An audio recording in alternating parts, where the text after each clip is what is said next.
Hi, welcome to another episode of Cancer Tamer. I'm your host, Dr. Charley Ferrer.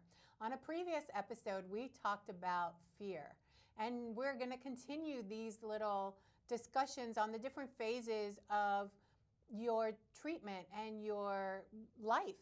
And so today we want to talk about anger and we want to talk about mourning. And not to get morbid, but we do end up where we mourn what's going on with us. We mourn our missing breasts, we mourn our missing ovaries and tubes and so on. So let's talk a little bit about the anger first and then we'll move on. And so thank you, Deborah. You're here with us? Yes, hi. Okay. I think anger is a very good subject to address when you're talking about all the stages that you go through when you're diagnosed. So anger is a factor in every diagnosis. Because you're angry that you're wondering, why are you, that simple question of why me? And there's a great public speaker, Les Brown, that says, why not? Like, what makes you so special that it's not going to happen to you? So there's that anger and that feeling of why me? And, you're so angry, and then you start thinking, oh, God, a few years ago, I didn't eat right. Or a few years ago, I didn't exercise as much, and I let myself gain weight, or I was angry at everybody. Or smoking. Yeah, or smoking if you smoke cigarettes, or you drink too much. I mean, it could be a whole bunch of different things. But yeah, so I was angry at myself, number one, angry at my DNA, my parents, like, oh, gee, thanks, this is what you give me. Like all these crazy things you normally wouldn't think of. Angry at all the people that ever got me angry in my life and made me unhealthy. And then you blame everybody else for everything. Yeah, and then you really have to take inventory of yourself, and the only way I was able to do that is for me. It doesn't have to be for anyone else. And I went to church, and I asked for guidance to get me through the anger because my heart started to close up of what I wanted to feel. I put up a wall, my heart closed, I didn't want anybody in it for a while because I was hurt too. I had friends that didn't call me anymore once they found out I had cancer. That hurt, and that made me angry. And I wanted to blast them, but I held back. But the guidance and prayer for me helped a lot. And just having people and realizing there are people that love me and are taking care of me and watching my back. But that's where, my anger started to subside. And but then it came to the mourning. Yeah. And the piece on anger is that we feel justified in our anger. We feel justified in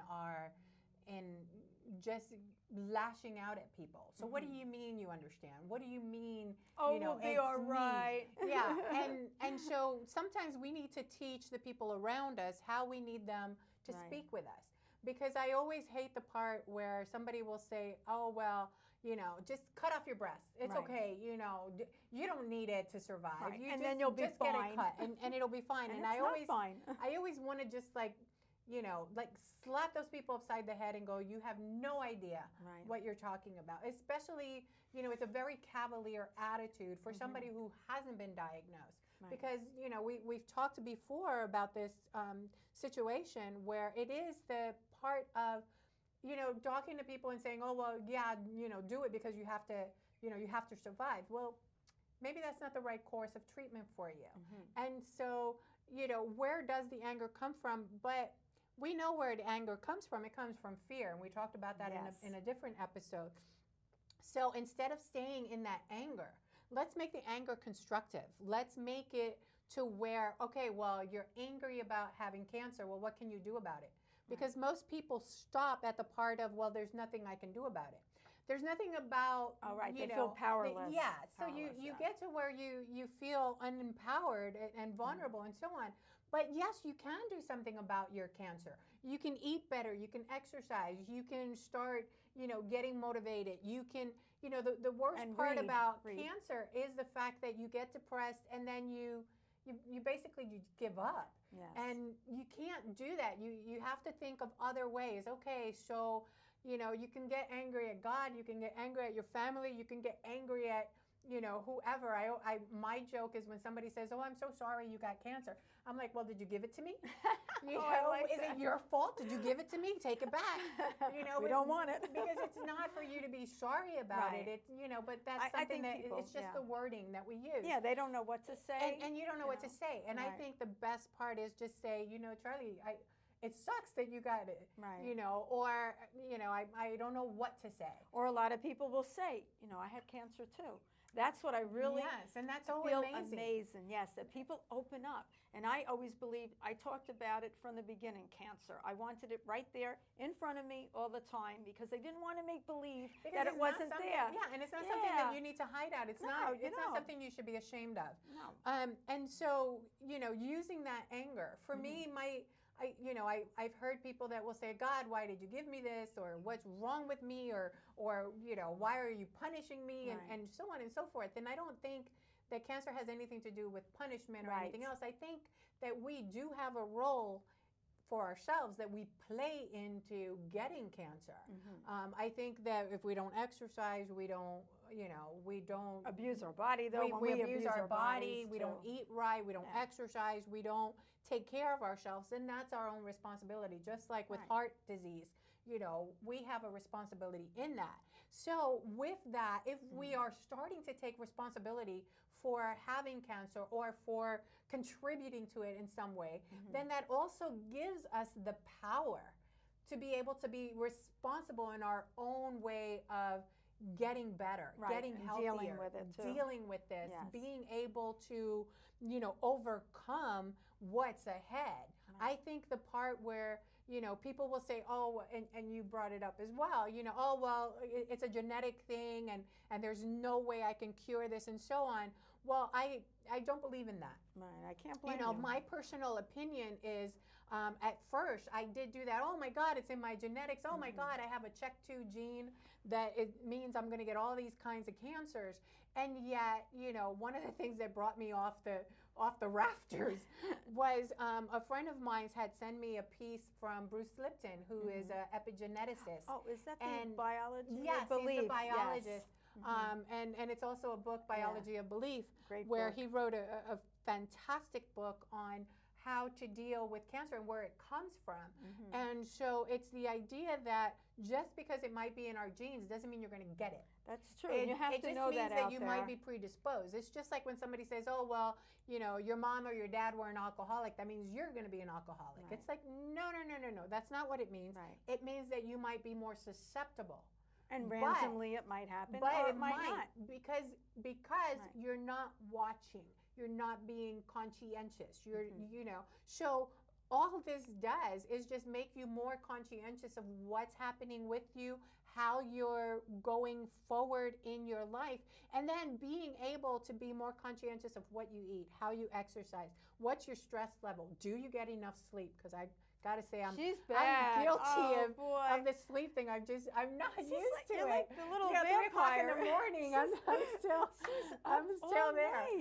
So, and it's a funny thing because I called my cancer Vladimir. Yes. And until this day, I don't know anybody else that has named their cancer. But I think, hey, it's a part of me, I'm naming it. That's right. So if he's going to invade your body, he's going to invade my body. And it was a perfect name, Vladimir, because it's like I've given so much blood. And then that CHEK2 gene, that kind of fits in, right? Oh my God, I didn't make that connection. I have a CHEK2 gene that makes me susceptible to all this. Vladimir. But yeah, perfect Vladimir name. But it does come out to, the anger. What are you going to do? And you can sit there and be angry for hours and days and weeks and ever until you are just so filled with anger. And I think that anger leads to more infection. It eats you up, right? To eating you up and keeping you sick. And so, find a positive way to help motivate yourself. So if you're angry at the cancer, well, then how are you gonna work with it and make yourself better? So get angry and do exercise. Get angry and eat better. Get angry and sleep better. Get angry and go and live life. Because I think that's the piece that, with the anger comes depression. Oh yes.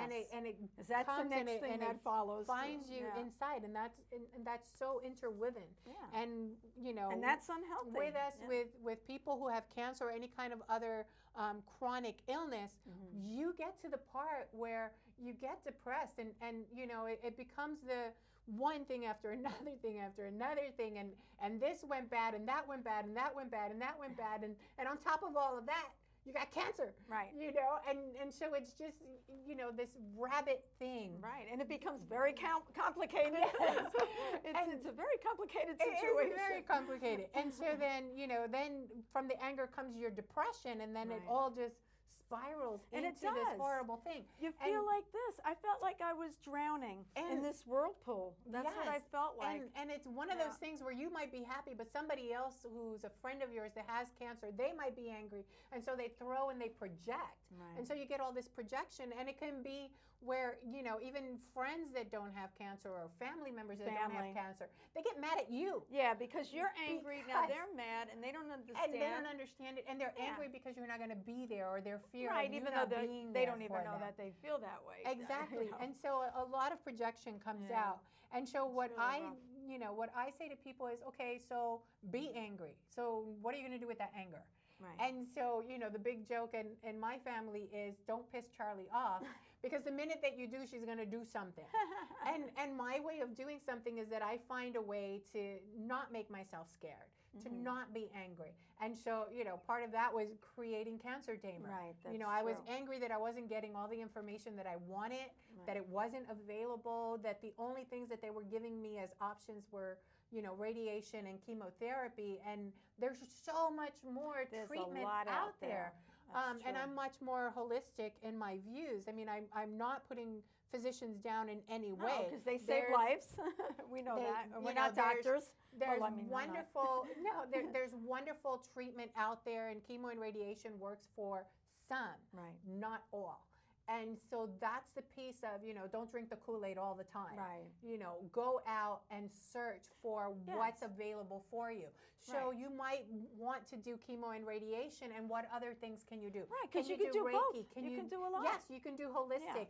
Some of the hospitals, I believe that Mount Sinai is also instituting a holistic approach. Right, in like some Cornell. of their clinics. Yeah, they do Reiki. I was sitting in the waiting room waiting to see my doctor, and this Reiki practitioner came up to me and said, "Can I do this with you?" And I'm like, "Yeah, whatever works," because make me feel better. You know what? I need to chill out because you know, I'm quite nervous. And then there was a yoga practitioner that came over and did some deep breathing with me. Yeah, and we had Carrie Gillespie on our show that was doing mind over matter and show how that works. We're also going to bring in a hypnotist to be able to do hypnosis and be able to help you work through the pain, or work through the fear, or work through, you know, whatever just you're going being through, happier for yourself, and getting yourself back into your flow. Because I know a lot of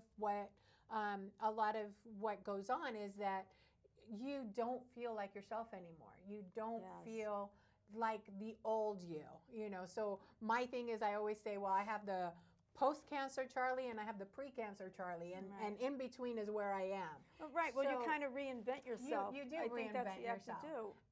And you do, and you find ways to do that. You find ways to, you know, to deal with the anger, deal with the depression. And so again, my way of doing that was creating Cancer Tamer Foundation and creating the talk show, and being able to bring everything together so that we can, you know, get the information we need. So we're all about providing information, about helping you advocate for yourself. Right. And so, which is important, definitely. Which is very important.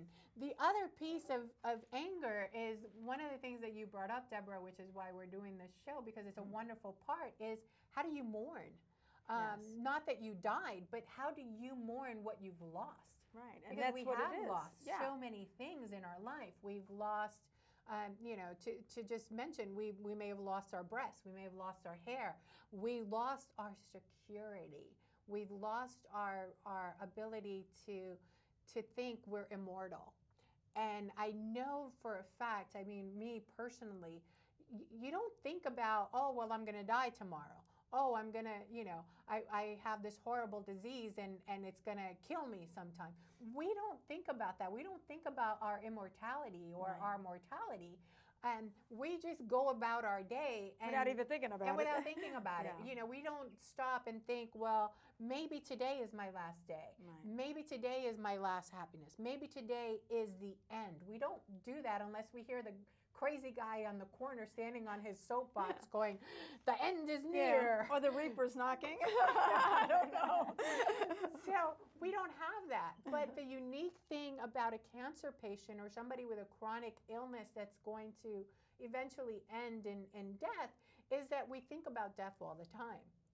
We think about, oh my gosh, well, this is it. I know for like the first month after my diagnosis, I was a major, what do I want to call it? I don't want to say doomsayer. Well, but downer. Downer.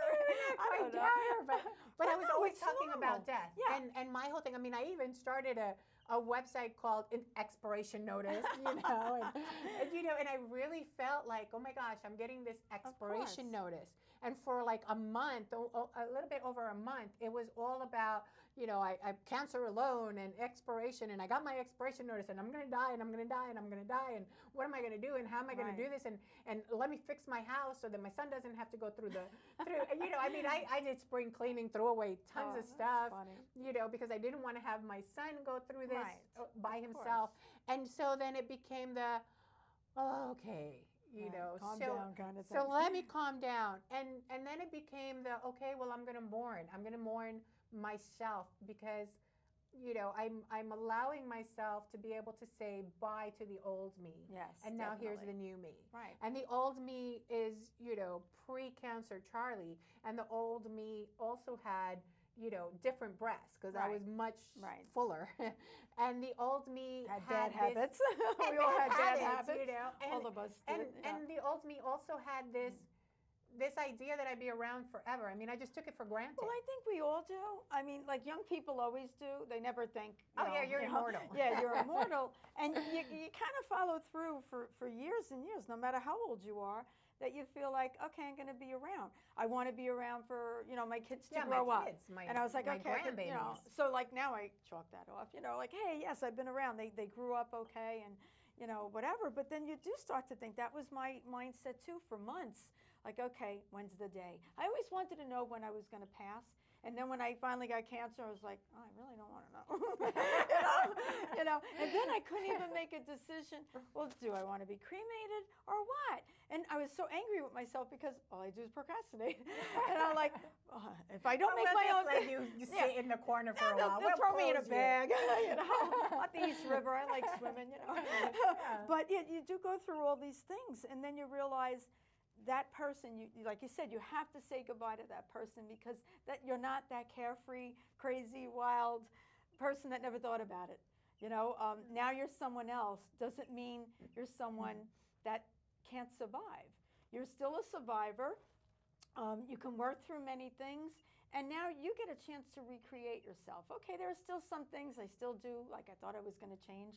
I'm trying my best to try to do things differently, try to not get as upset, and I tend to do that. And every time I do get upset or people upset me and I allow it, I think, oh God, is this a day, this particular time, that it's going to make my cancer worse? And I have to, talk to myself and talk myself down and say, okay, don't worry, Deb. And it is the part of, one of the exercises, and it's funny because one of the exercises that I do with my students is I always have them write their obituary. And everybody always thought that was the weirdest thing to do. Why would you have somebody write their obituary? Mm-hmm. And my focus is on, not that you're going to die. I mean, what do you want your obituary to do? So it's a challenge for them to be able to say, what are you going to be remembered for? Right. So write your obituary. Mm-hmm. If you're afraid of death, then okay, we all are, but we're afraid of what we're leaving behind, what we don't get to do. So then what's your obituary going to say? Is it going to say, well, she died of cancer, or he died of cancer, or, they're dead? Or is it going to say, well, so-and-so is going to be remembered for the work that they did here, or the connections that they did, or their loving family, or the things that they made happen. So what do you want to be remembered for? What are you going to be mourned for? Is it sitting on the couch and eating another bag of chips and watching Law and Order? Or is it going to be, you went out and you made this difference. You went out and you were the best grandmother, or the best wife, or the best lover, or the best, best friend, or the best mother, or the best you. Right. That's the piece. So what are you mourning? And allow yourself to have your own little funeral for yourself. I mean, I've done that, so I don't know how crazy that is. Oh, but I've done the little funeral for myself, right. and said, Charley will be remembered for. Mm-hmm. And I've decided, and sometimes I get a little obsessive, and it's like, well, I want to be able to do this before I die. Right. I want to have the books out before I die. You were in a I hurry, want to have this before because remember, for like a couple of months, it was like, no, I'm going to die soon, so I have to hurry up and get this done. And which so I got a bit obsessive. Yeah. But it's once the obsession ends and you start getting your groove, then what do you mourn? Are you going to miss the fact that you didn't go to Machu Picchu? I want to go to Machu Picchu so bad. If you're going to Machu Picchu, I'll go with you and I'll be your translator. But, it just makes you more aware of what you're going to miss. Right. And so let's do it now. Right. Instead of living a life where, I'll get it later, I'll get it later, I'll get it later, I'll get it tomorrow, I'll get it next week, I'll go in a year. No, and I want to do it now. Right. Now is what I have. And so that's what I'm going to do. Doesn't mean I won't plan for the future. It just means that I'm not going to delay the future. Mm-hmm. If it happens, and I'm going to do it now. Why should I wait to tell somebody I love them? Because I'll tell them in a month, or why should I wait? Because, here's this beautiful gift that I want to give to a friend. Why do I have to wait 3 months to give it to you? I'm just going to give it to you. Yeah, she does that. So I'm just like, hey, I thought you should have this. Wait for Christmas. She's like, here, have this, Here's your Christmas present. No, that makes a lot of sense. It's hard, though. It's hard to change your ways. We're giving away so much. We're giving away our power. We're giving away our strength. And I think that's the part that we tend to mourn the most. Right. We don't feel in control.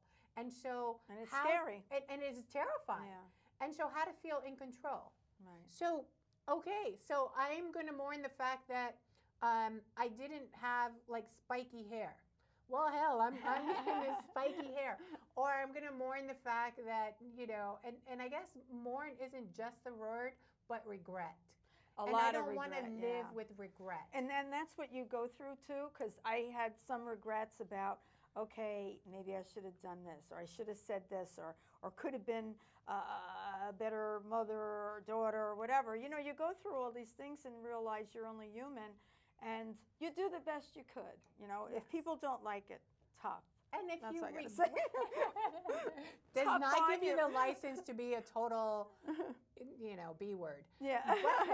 Just tough. But you can be a little tough. And you can also turn around and say, hey, this is not something that I want in my life. This is not what I want to be like. This is not the relationship I want with my son or with my lover. Or if you've been with abusive my husband, people. Or these aren't the people that I want in my life anymore, and I'm going to choose something better. Right. And that is the part where you can mourn that passing and start anew. Right, and that's a good thing. Don't stay in the mourning.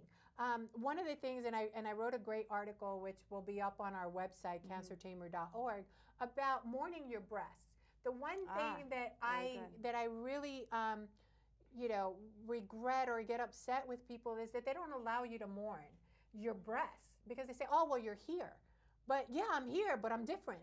Right. And so allow me to be able to mourn the fact that my breasts are no longer here. Right. And because they're not here, I need to do a new revamp on how I look, how I feel, how I interact with other people. Because for women, the reality is that we do interact with other people based on how we look physically. And your sexuality, and our breasts, too. Yes, and our sexuality. And our breasts is a big part of who we are. Yes, and definitely. it started from when we were teenagers, when we were trying to, you know, like when we make finally the extra paper in our bras, or, you know, or the fact that we're flat-chested or heavy-chested or whatever. I mean, all of that played a major role in how we felt in our self-esteem. And so we need to be able to mourn the passing of our breasts, because that part is gone. Whether you had them removed or you didn't, whether you had a lumpectomy or whether you had reconstruction or whether you had, you know, implants put in, you know, that is a mourning. We are no longer the same person. And so as we, you know, as we do our mourning piece for that, then we can move forward and be able to say, okay, this is past. Now where am I going with the future? You know, so now it's a new you. So now it's a new you. Yeah. And so we do a body love workshop where we talk about how to experience and live your life in a new way of looking at yourself, not just as your body, but in your body, in your sexuality, in your identity, in your belief of who you are. Because women, you know, are, you know, you can see the breast, but when you have your ovaries removed, or when you have your uterus removed. You can't see those, but that's also a big part of being a woman. Oh, sure. And so being able to mourn that as well. So never, like, I guess I would say never allow somebody not to keep the mourning from you. Mourn whatever you need to mourn. And go through that process. And go through that process and then move on. Right, and then it's time to move on. Then that's true. From that mourning, where are you going? From that mourning, what are you going to build for yourself? Because if you look at it, this is the new you. This is the time to rebuild. And maybe not rebuild. Rebuild isn't a good word that I want to use, but create. Create, okay, I like that word better. So create, awaken to the new you, awaken to your new reality, awaken to the new possibility of who you are and what you can do with your life. And if you have regrets, well, guess what? Regrets is a regret. And it's regretful to regret because you can't do anything about it. And you have to let it go. So, so let that go, move forward. And now, if you regret something that you didn't do, do it now. You know, don't let it keep eating at you, because all that eating just creates its own little cancer cells. Yeah, definitely. You know, so get rid of that. Get rid of it and start anew. So if you regret something, well, then now's your chance to do it. If you didn't go on vacation, well, now's your chance to plan it. If you didn't have a lover, now's your chance to get more than one. You know, if you had a horrible relationship with your kids, now's the chance to start it again. And then once you do that, then you can turn around and say, I don't regret. Now you can start for yourself, something new. So that's what I want to leave you with as we end this discussion of Cancer Tamer. Be able to decide for yourself where you want to go with your new life. I'm Dr. Charley Ferrer. Thanks for watching. Thank you, Charley. Thank you.